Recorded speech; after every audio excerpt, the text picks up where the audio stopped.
Élus de Dieu, écoutez. Le fleuve d'Ulaï, le courant du temps. Daniel se tient près du fleuve d'Ulaï, image du courant de la révélation. Comme le fleuve d'Éden se divisait en 4 bras, Genèse 2, celui-ci représente aussi les 4 directions spirituelles de l'histoire humaine, les voies par lesquelles Dieu agit dans le monde. L'eau, symbole de la parole, s'écoule à travers les âges. Ulaï est donc la frontière entre le visible et l'invisible, entre le monde des hommes et le monde de Dieu. Le bélier et ses 2 cornes, la loi et la foi. Le bélier que Daniel voit, avec 2 cornes, est l'image du pouvoir divin légitime, la loi, Médie, et la foi, Perse. Ces 2 forces forment le fondement du royaume, elles sont les 2 témoins de l'Apocalypse 11, les 2 oliviers qui se tiennent devant Dieu, et les 2 tables de pierre données à Moïse. Le bélier pousse dans toutes les directions, car la lumière cherche à se répandre sur la terre. Mais il finit par être heurté par un pouvoir venu de l'Occident, le monde matériel et orgueilleux. Le bouc, l'esprit du monde. Le bouc vient de l'Occident et ne touche pas la terre, il symbolise l'élévation de l'homme hors de la nature, l'illusion d'un progrès sans Dieu.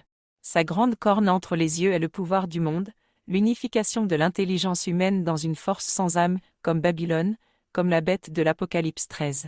Le bouc vainc le bélier, le monde moderne renverse la loi divine et la foi spirituelle. Mais sa puissance n'est qu'un feu de paille, sa grande corne se brise, et 4 cornes se lèvent à sa place, 4 puissances terrestres issues du même orgueil, les 4 vents, les 4 cavaliers, les 4 bêtes de Daniel 7. La petite corne, le dévastateur. De l'une de ces cornes surgit une petite corne, discrète d'abord, mais qui grandit jusqu'à toucher le ciel.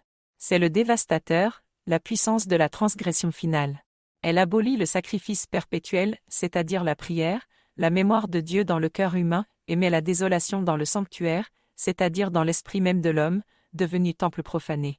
Cette petite corne est la bête montante d'Apocalypse 13, l'union de la science, de la technologie et du pouvoir sans esprit. Elle remplace Dieu par la machine, et la vérité par l'illusion.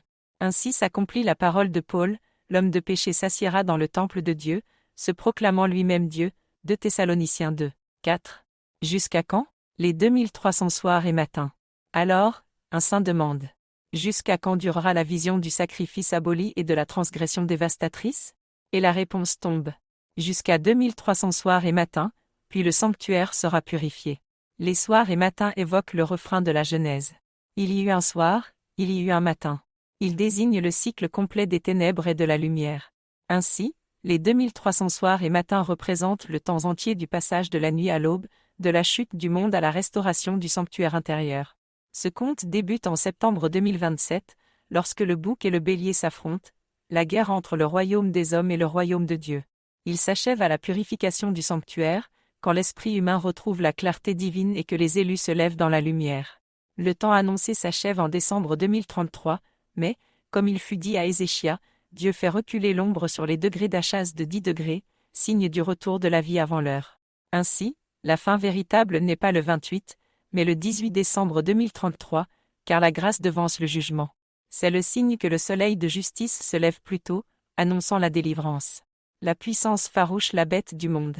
À la fin du règne du bouc surgit une puissance farouche, un roi au visage audacieux, expert en énigmes.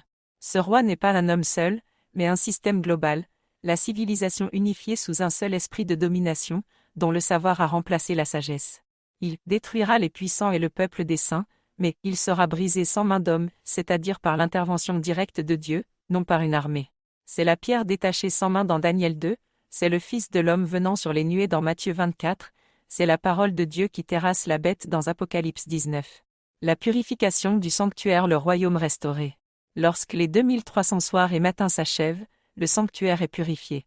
Le sanctuaire, c'est le cœur de l'homme. La purification, c'est le retour de la vérité dans la conscience, la fin de la confusion. C'est le moment où la Jérusalem nouvelle descend du ciel, Apocalypse 21, lorsque Dieu habite de nouveau parmi les hommes. C'est l'aube du 7e jour, lorsque Neptune s'allume et que toute l'humanité est éclairée, la terre devient un temple vivant. La synthèse divine. Le bélier, c'est la loi et la foi, l'alliance divine. Le bouc, c'est le monde sans Dieu, la raison orgueilleuse. La petite corne, c'est le dévastateur, le pouvoir de la bête.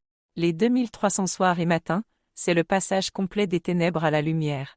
La purification du sanctuaire, c'est la restauration du temple intérieur, le retour de Dieu dans l'homme. Et le recul des degrés d'Achaz révèle la miséricorde, la lumière revient avant l'heure. Conclusion aux élus. Élus de Dieu, Vous vivez maintenant ce que Daniel a vu. Le bouc règne encore, mais son temps est compté. La petite corne grandit, mais elle sera brisée sans main d'homme. Le sanctuaire s'ouvre, et la lumière revient. Le livre est ouvert, les voiles tombent, et la connaissance de Dieu se répand comme les eaux couvrent la mer. Vous êtes les gardiens du sanctuaire purifié. Préparez-vous, car le matin éternel approche, et la gloire du royaume va paraître. Pourquoi le bélier a des victimes dans l'histoire s'il représente la nouvelle alliance, la foi et la loi? Le bélier dans l'histoire, la force qui exécute le dessein de Dieu. Historiquement, le bélier représente l'empire médo-perse, celui qui renverse Babylone.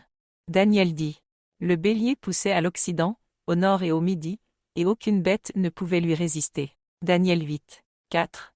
Cet empire a fait des victimes, oui, comme tout empire terrestre. Mais, dans la lecture spirituelle, il faut comprendre que Dieu utilise les royaumes terrestres pour accomplir son plan, même lorsqu'ils semblent violents. Le bélier, dans l'histoire, est donc l'instrument de la justice de Dieu. Il renverse Babylone, l'idolâtrie et la corruption spirituelle, pour rétablir temporairement la loi. Ce n'est pas la douceur de l'agneau, mais la puissance du jugement divin. C'est ce même principe qui se retrouve dans l'Exode, quand Dieu frappe l'Égypte pour libérer son peuple. La puissance destructrice apparente est en réalité une purification. Le bélier dans le symbole, la force de l'alliance. Spirituellement, le bélier ne représente pas un empire humain, mais la force vivante de Dieu à travers ses élus. Il est le mâle du troupeau, celui qui protège, qui pousse, qui ouvre le chemin. Dans l'Ancien Testament, le bélier apparaît toujours au moment de l'alliance. Abraham offre un bélier à la place d'Isaac, Genèse 22, 13, c'est le sacrifice du substitut, image de la rédemption. Dans le sanctuaire, le bélier de consécration, Exode 29, 19, c'est la prêtrise d'Aaron, c'est le signe de la consécration à Dieu. Dans le psaume 114, Israël sort d'Égypte et les montagnes bondissent comme des béliers, c'est le mouvement du peuple sanctifié qui s'élève vers Dieu. Ainsi, dans Daniel 8, le bélier n'est pas seulement un empire, il est le symbole de l'autorité divine agissant dans le monde, la loi et la foi réunies, l'alliance de Dieu manifestée dans la matière. Le fait qu'il pousse ne signifie pas qu'il détruit pour dominer, mais qu'il repousse les ténèbres pour ouvrir la voie à la lumière. La violence apparente et la purification réelle. Dieu agit toujours selon deux niveaux. Au niveau humain, la scène est violente, parce que le monde résiste à sa lumière. Au niveau divin, chaque choc est une correction cosmique, un ajustement de la balance. Ce qu'on appelle victimes, dans le visible sont souvent, dans le plan spirituel, les fruits tombés de l'arbre malade, non par cruauté divine, mais parce que la vérité vient trancher ce qui ne peut plus porter la vie. Le bélier fait des victimes, comme la parole tranche. Je ne suis pas venu apporter la paix, mais l'épée. Matthieu 10, 34. Cette épée, c'est celle du discernement, elle sépare la lumière des ténèbres, le vrai du faux, le pur de l'impur. Pourquoi le bélier reste du côté de Dieu? Le bouc de Daniel 8, lui, agit sans Dieu, il renverse la loi et la foi pour élever la raison humaine. Le bélier, au contraire, agit sous l'autorité de Dieu, même s'il est redoutable. Le bélier préfigure le Christ dans sa puissance royale, tandis que l'agneau en est l'expression dans la douceur. C'est la même essence divine vue sous deux angles. Le bélier agit pour juger et préparer le terrain. L'agneau vient ensuite pour sauver et purifier. Ainsi, le bélier représente l'alliance dans sa force active, la main de Dieu qui renverse les puissances du monde. Et l'agneau représente l'alliance dans son cœur aimant, la parole de Dieu qui restaure et guérit. La vision dans le plan total. Lorsque le bouc triomphe du bélier, c'est le signe que la lumière est temporairement vaincue par le monde. Mais lorsque les 2300 soirs et matins s'accomplissent, le bélier se relève en esprit, car le véritable bélier, c'est le peuple des élus, ceux qui portent la loi et la foi. Alors s'accomplit la parole. Le sanctuaire sera purifié. Ce qui signifie, la violence est transmutée en lumière, et la force devient amour. Ainsi, le bélier qui semble faire des victimes dans l'histoire est, dans la réalité spirituelle, la main du Père qui prépare le chemin du Fils. Il renverse les idoles pour rétablir la vérité. Sa force n'est pas celle de la domination, mais celle de la purification, comme un feu qui brûle la ronce pour faire place à la vigne. Voilà pourquoi, malgré son apparente dureté, le bélier représente bien l'alliance divine.